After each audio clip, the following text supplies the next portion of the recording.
Hey everyone, how you doing? Hey, it's me, SilverStone here, also known as the written author, Sharmika Nelson, coming to you to talk about my audiobook, Behind Closed Doors.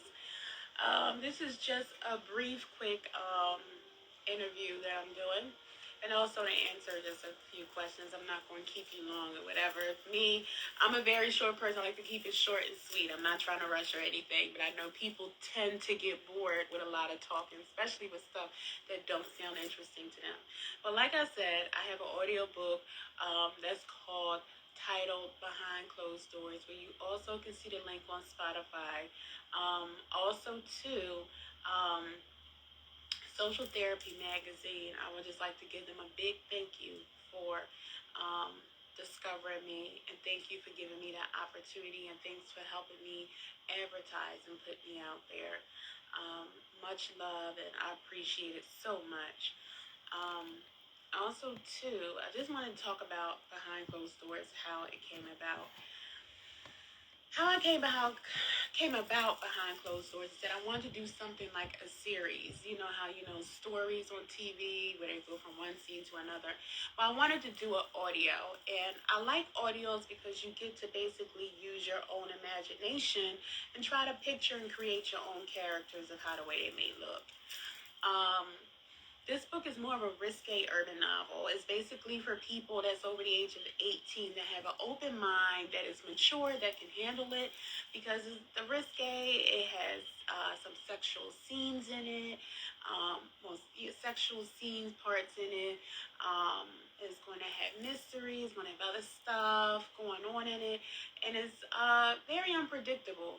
And that's the thing, I'm trying to keep the style, to keep it unpredictable. Where some books are predictable, where it starts out in the beginning and you're like, okay, let me look in the beginning, let me read the back of the cover. Okay, I pretty much figured out what the book is going to be about. Okay, with this, I want to leave things unpredictable because you never know what's going to happen. A lot of people is thinking like, okay, well, she's running all over the place, all these characters. This is kind of boring. Where is this going? Okay.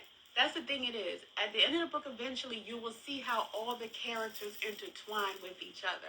So that's the thing that I'm trying to get at. And I'm going to answer some questions real quickly that was inboxed to me. The first question was, how did I come about Behind Closed Doors, which I already told you. I wanted to do something different, like a series. Where I do different parts, talk about different characters or whatever of the story, and then eventually it will go into another episode that will turn into another sequel, into another book. Next question is, someone asked me, what is the hardest part when I do this? The hardest part is trying to keep the flow of it, to think about what the next scene is going to be about, and to try to make sure it stays unpredictable. I don't want it to be so noticeable where they be like, oh, okay, I know where this is going. So when it ends, it leaves them with a question mark, like, oh my God, what happened? What's going to happen next? So that's the style that I'm trying to get. And then sometimes I don't want to give too much where it's kind of laid back, but people may look at like, okay, it's starting to get boring. Okay. Next question is, somebody said, how do you handle critics? How do you feel about it? At first, it did bother me before I did it because I was very sensitive. But then I started saying to myself, hey, is this something that's hurting me or hurting anybody else? No.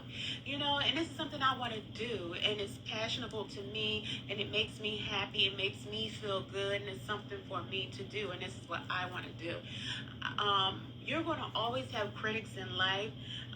Where everybody is meant to be different. I look at everybody as being precious, and I look at them as being art, how the way God created them. Everybody's supposed to have their own unique personality characteristic. Nobody's supposed to walk the same, talk the same, dress the same, think the same, or have the same style. And that's the beauty of it. You're supposed to be unique. But the thing is, people's not going to accept it because people look at their own way, look at their own style, and they feel as though that their style and way is more appropriate. So therefore, they want to criticize and reach out to others and be critic of what they do because they're not used to seeing it, or they don't find any appeal or attraction or feel as acceptable, which is okay. So that's why I said my mindset, I done got used to it, and I just learned to accept it. Everybody's supposed to be different. Next thing, somebody asked me how long I'm going to do this. I'm just going to carry it out. I'm going with the flow according to how I feel. The next question is that I'm trying to remember these questions. Next question is, have I already come up with my next audio book? I actually did start a new title. Kind of did the outline of it. I'm not going to tell it yet, but I'm going to finish this. It's going to be a few more episodes. Like I said, I have real live people that will be acting, so you will hear different voices. I advise, once again, it's not for people under the age of 18. This is not. So if you have an open mind and you're over the age of 18, you are welcome to listen to it. Also, too, some parents may not feel that it's still not appropriate for people, children, well, young adults from the age of 18 to 20. That's fine, but I'm just giving you a warning. But this book is for more open-minded people that's over the age of 18. It's X-rated urban novel. The next question is, do I find passion and enjoyment in it? Because it sounds like I'm really enjoying it. Yeah, I find passion in it. You know, I really do. I love it. Then the last question somebody asked me that kind of made me crack up a little bit. They asked me, have I ever done phone sex? And I said, the answer to that is no. I've never done phone sex. Never wanted to do phone sex. But it's just, I love what I do. I also have, like I said, 3 other books out there I have that made it to the Kindle. One made it to Kindle, Hear My Cries from the Dark. The second book I have is Deep Within. My third book is Silenced by Society. Those are my 3 books that I have out, which are poetry books. So right now, this is what I'm doing. It's different. It's actually series, an audio book, as opposed to my 3 poetry books.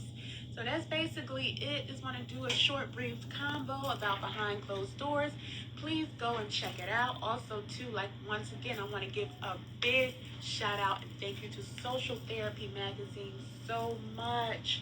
Thank you. And also Pretty Candles as well. Want to thank you too as well for putting me on as well and backing me up. So once again, follow Social Therapy Magazine on IG. Also go to YouTube and subscribe to Social Therapy Magazine. Check out their episodes and series, and check out the young lady that's on there too. She got some good tips on life and therapy as well. Also too, if you want enjoyable candles, it's very relaxing, all kinds. You have amber, you have jasmine, you have, oh my God, I can't even go through the list. But go through Walmart and order through Walmart. But go to IG Pretty Candles and get more information. That's PREETY Candles. Till then, I'll be talking to you guys soon, and you will be hearing more of Behind Closed Doors.